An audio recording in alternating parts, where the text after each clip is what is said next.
आप सबको गोपाल लाजू का नमन। देखिए, दुर्गा का नवाण मंत्र, बहुत सारे प्रश्न लोगों के आते हैं, बहुत सारी जिज्ञासा है लोगों की। इस वीडियो में मैं समझता हूँ कि कोई जिज्ञासा बचेगी नहीं, कोई प्रश्न ऐसा नहीं जो छूट दुर्गा के नवाण मंत्र को लेके। सबसे पहली तो बात ये आती है कि दुर्गा के नवाण मंत्र ओम से शुरू करते हैं, ये क्या सही है या नहीं? दुर्गा के नवाण मंत्र का शुद्ध उच्चारण क्या है, ये बहुत इंपॉर्टेंट चीज़ है। गकार से जपना चाहिए या मकार से जपना चाहिए? देखिए, बीज मंत्रों की जब बात आती है ना, बीज मंत्रों में सबसे इंपॉर्टेंट चीज़ होती है उसका शुद्ध उच्चारण। अगर प्रोनाउंसिएशन उसका सही नहीं है तो मंत्र इतना प्रभावशाली नहीं होगा, अर्थ इंपॉर्टेंट नहीं होता बीज मंत्रों में। नवाण मंत्र को किस तरह और भी ज़्यादा एनर्जाइज किया जा सकता है, किस तरीके से और भी ज़्यादा पावरफुल बनाया जा सकता है? नवाण मंत्र को कौन जाप करे, नवाण मंत्र का कब जाप करे, नवाण मंत्र का किस प्रकार से जाप करे? क्या नवाण मंत्र का जाप करने से ग्रह दोष भी शांत होते हैं? क्या जन्मपत्री हॉरोस्कोप के अकॉर्डिंगली भी नवाण मंत्र का जाप किया जाता है? ये बहुत सारे प्रश्न।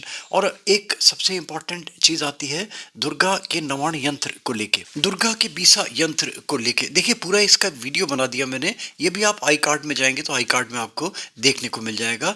और ये अगर सब चीज़ें क्लब कर ली जाती हैं तो मैं समझता हूँ बहुत अच्छे परिणाम मिलते हैं। क्या अगर मान लीजिए शुद्ध उच्चारण नहीं हो, ओम नहीं लगाएं या किसी तांत्रिक विधि से अगर करें तो क्या इससे नुकसान भी हो सकते हैं? ऐसी बहुत सारी जिज्ञासा आपकी शांत हो जाएंगी। उत्तम नारायण पांडे जी ने बहुत अच्छा विवरण दिया है आज 20, 25, 30 क्वेश्चंस को लेके। आप देखिए और सुनिए और इसको समझिए। मैं समझता हूँ कि कोई डाउट आपको दुर्गा के नवाण मंत्र को लेके नहीं रह जाएगा। और सबसे बड़ी चीज इसके अंदर जो दे रहे हैं, महानवाण मंत्र का जाप। महानवाण मंत्र का भी एक अलग ही इफेक्ट होता है, उसका डिस्क्रिप्शन में दे भी देंगे आपको। और उत्तम नारायण पांडे जी उसका जाप करके भी सुना रहे हैं किस प्रकार से उसका शुद्ध उच्चारण किया जाए। देखिए, बहुत ही छोटा सा वीडियो बना है और मैं समझता हूँ कि इसमें गागर में सागर सब चीज़ें नवाण मंत्र को लेके आपके सारे डाउट्स आपके दूर हो जाएंगे। और एक रिक्वेस्ट लास्ट में करता हूँ, like, subscribe, forward, notification bell में क्लिक करके प्लीज़ ऑल का बटन भी दबा दिया करें। गोपाल लाजी मोटिवेशनल वीडियोस के मल्टीपल सब्जेक्ट्स आपको मिलते चले जाएंगे। देखिए, पीछे वीडियो भी चलेंगे अभी आपके। ये हमारे जो वीडियोस हैं माँ बगलामुखी के हमने दिए हैं, इसलिए दे देते हैं कि निरस्ता नहीं आए, क्योंकि उत्तम नारायण पांडे जी फेस स्कैम नहीं करते, इसलिए पीछे वीडियो चला देते हैं। इनके डिटेल्ड वीडियो भी आपको गोपाल लाजी मोटिवेशनल वीडियोस में नीचे डिस्क्रिप्शन में आपको उसका लिंक मिल जाएगा, आप जाएंगे तो वहां मिलते चले जाएंगे। श्री सीताराम। गोपाल राजू मोटिवेशनल वीडियो के लिए मैं उत्तम नारायण पांडे। नवारण मंत्र के संबंध में अनेकानेक जिज्ञासाएं आ रही हैं कि नवारण मंत्र कैसे करें, क्या उच्चारण है, उनमें क्या सावधानियां रखें। अनेकानेक प्रश्न हैं, तो उनमें से जो महत्वपूर्ण प्रश्न हैं उनको लेकर के आज का ये वीडियो दिया जा रहा है। अगर आपकी भी भगवती के किसी भी रूप में आस्था है या आप भी पहले से नवारण मंत्र का जप करते हैं या करना चाहते हैं तो आज का ये वीडियो आपके लिए बहुत लाभकारी सिद्ध होगा। सबसे पहला प्रश्न ये है कि नवारण मंत्र कब करें। देखिए, नवारण मंत्र को वर्ष में आप कभी भी कर सकते हैं, इसमें ऐसी कोई बाध्यता नहीं है। वर्ष के नवरात्रि में, शिवरात्रि में, होली में, दिवाली में कभी भी कर सकते हैं।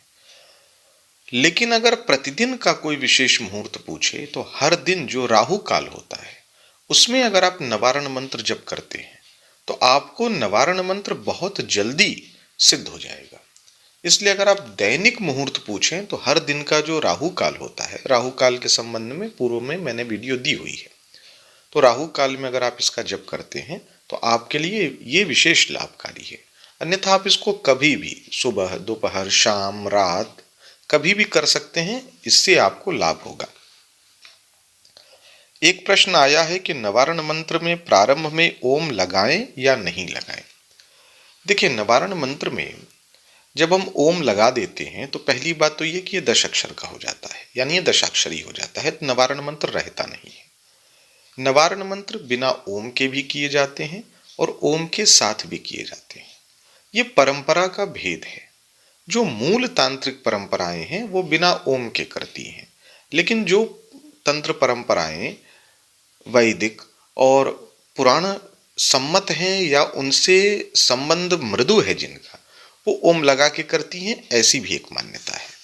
लेकिन अधिकांश जो उच्च स्तरीय साधक हैं वो ये मानते हैं कि नवारण मंत्र के प्रारंभ में ओम लगा देने से मंत्र जप की जो तीव्रता है उनमें सौम्यता आ जाती है। तो सामान्य व्यक्ति अगर नवारण मंत्र के प्रारंभ में ओम लगा के जप करता है तो कोई नुकसान नहीं होता है।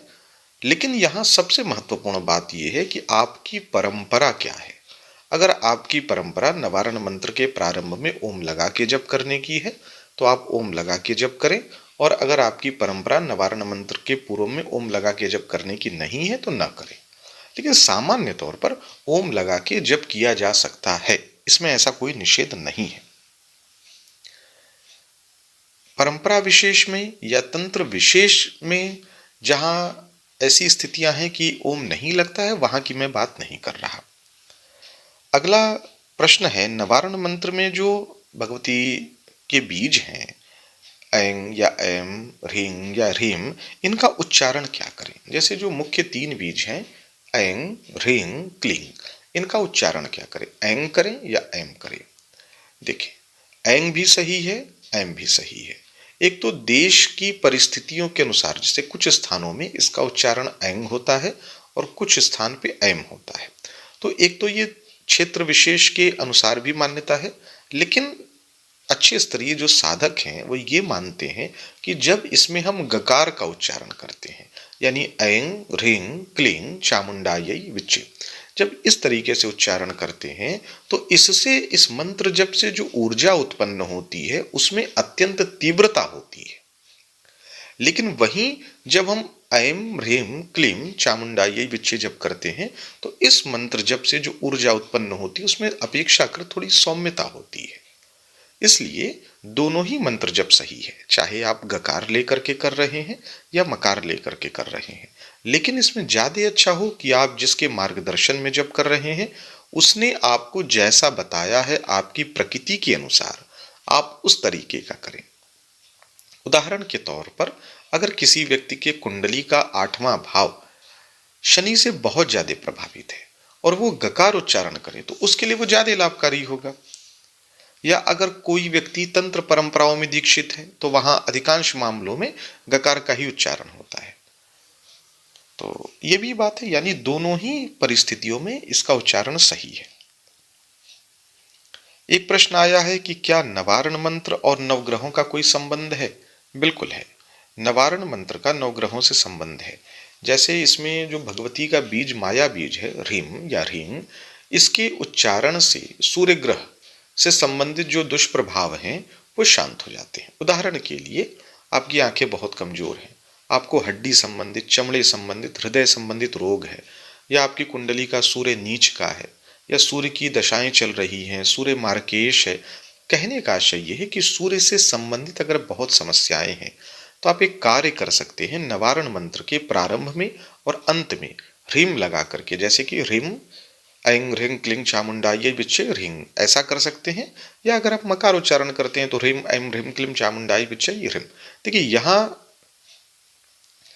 इसका महत्व नहीं है कि आप गकार उच्चारण करते हैं या मकार उच्चारण करते हैं, यानी मूल नवारण मंत्र के प्रारंभ और अंत में अगर माया बीज ह्रीं लगा देते हैं और जो ध्यान करते हैं वो भगवान विष्णु का या भगवान विष्णु के साथ भगवती महालक्ष्मी का, भगवती दुर्गा का या भगवान सूर्य नारायण का, किसी भी स्वरूप का इस मंत्र जप के साथ ध्यान करते हैं तो सूर्य संबंधित जो भी समस्याएं हैं वो आपको शीघ्रातिशीघ्र सकारात्मक हो जाती है। इसके अतिरिक्त जैसे उदाहरण के तौर पर मैं राहु का लूं, हालांकि 9 ग्रहों के संबंध में अगर मैं बताऊंगा तो वीडियो काफी लंबा हो जाएगा। अगर आप सबकी इच्छा होगी तो फिर आगे इसकी श्रृंखला बढ़ाई जाएगी। जैसे राहु संबंधित अगर स्थितियां आपकी बहुत जटिल है, राहु की महादशा चल रही, या आपको ऐसी आशंका है कि अविचार की स्थितियां हैं, तंत्र मंत्र है, भ्रम की स्थिति है, तो नवारण मंत्र में जो विच्छेद शब्द है उस पर फोकस कीजिए। यानी जो उच्चारण कर रहे हैं, जब आप जप करते हैं ऐं ह्रीं क्लीं चामुंडायै विच्चे, तो जो विच्छेद शब्द का उच्चारण करते हैं उस पर फोकस कीजिए, या प्रारंभ में जो ऐं का उच्चारण है उस पर फोकस कीजिए। आप कुछ ही समय में परिणाम देखेंगे। नवारण मंत्र के 4 अंगों के संबंध में पूछा गया है कि नवारण मंत्र के तंत्र परंपराओं के 4 अंग क्या हैं। देखिए, 4 अंग हैं या 4 अंग देवता हैं, जिसमें एक महागणपति हैं, दूसरे क्षेत्रपाल हैं, तीसरे बटुक भैरव हैं और चौथी योगिनी है। तो नवारण मंत्र के प्रारंभिक स्तर पर या साधनात्मक स्तर पर इन चारों का स्मरण पूजन भी आवश्यक होता है। एक जिज्ञासा पूछी गई है कि क्या बिना दीक्षा के नवारण मंत्र कर सकते हैं? सामान्य रूप से बिना दीक्षा के नवारण मंत्र न करें, उसके स्थान पर अपने कुल देवी का नाम स्मरण या श्री दुर्गा देव्यै नमः का जप कर सकते हैं या दुर्गा अष्टोत्तर शतनाम का पाठ कर सकते हैं। क्योंकि जैसे मैंने बताया कि आपकी परंपरा क्या है, आपकी रिक्वायरमेंट क्या है, ये सारी बातें बिना मार्गदर्शन के करने से दिक्कत हो सकती है। एक प्रश्न है कि नवारण मंत्र से क्या नुकसान भी हो सकते हैं? देखिए, किसी भी मंत्र की अगर क्रियाविधि नहीं सही है, उच्चारण नहीं सही है, उद्देश्य नहीं सही है, तो परेशानी हो सकती है। एक जिज्ञासा पूछी गई है कि क्या चलते फिरते नवारण मंत्र का जप कर सकते हैं? नहीं, नवारण मंत्र का जप शुद्ध अवस्था में आसन पर बैठ करके ही करें। एक बहुत महत्वपूर्ण प्रश्न पूछा गया है कि नवारण मंत्र के कई सारे रूप हैं, तो इसमें महानवारण मंत्र क्या है? देखिए, महाशब्द का अर्थ ही होता है बड़ा, तो नवारण मंत्र का आशय हुआ 9 अक्षर का। तो इसमें जो विस्तारित नवारण मंत्र है उसका मैं उच्चारण कर दे रहा हूं। आप अगर उसमें रुचि रखते हैं, दीक्षित हैं, शुद्ध उच्चारण कर सकते हैं, तो आप इसका भी जप करें। कम से कम इसका प्रतिदिन 7 बार जप कर सकते हैं। अगर अनुष्ठानिक क्रम करना चाहते हैं या इसमें गहराई से उतरना चाहते हैं तो इसका 7 माला जप 7 दिनों तक, 17 दिनों तक या 7 माह तक भी करने का विधान है। मंत्र में उच्चारण कर दे रहा हूं। तो महानवारण मंत्र जो है वो कुछ इस तरीके से है। ओम ऐं ह्रीं क्लीं महादुर्गे नवाक्षरी नवदुर्गे नवात्मिके नवचंडी महामाये महामोहे महायोग निद्रे जय मधुकैटभ विद्राविणी महिषासुरमर्दिनी धूम्रलोचन संहंत्री चंडमुंड विनाशिनी रक्तबीजांतके निशुंभ ध्वंसिनी शुंभ दर्पघ्नि देवी अष्टादश बाहु के कपाल खडवांग शूल खड्ग खेटक धारिणी चिन्ह मस्तक धारिणी रुद्र मांस भोजिनी समस्त भूत प्रेतादि योग ध्वंसिनी ब्रह्मेन्द्रादि स्तुते देवी माम रक्ष रक्ष मम शत्रून नाशय नाशय ह्रीं फट ह्रों फट ओम ऐं ह्रीं क्लीं चामुंडायै विच्चे। ये महानवारण मंत्र है। नवारण मंत्र का पूर्ण रूप ये है। तो आप इसका भी जप कर सकते हैं, अधिक ना करें तो 7 बार भी करें तो इसका लाभ हो सकता है। नवारण मंत्र के संबंध में अगर आपकी भी कोई प्रामाणिक जिज्ञासा है तो आप कमेंट के माध्यम से या व्हाट्सएप के माध्यम से आप किसी भी प्रकार से आप पूछ सकते हैं। समाधान करने का प्रयास अवश्य करूंगा। सीताराम।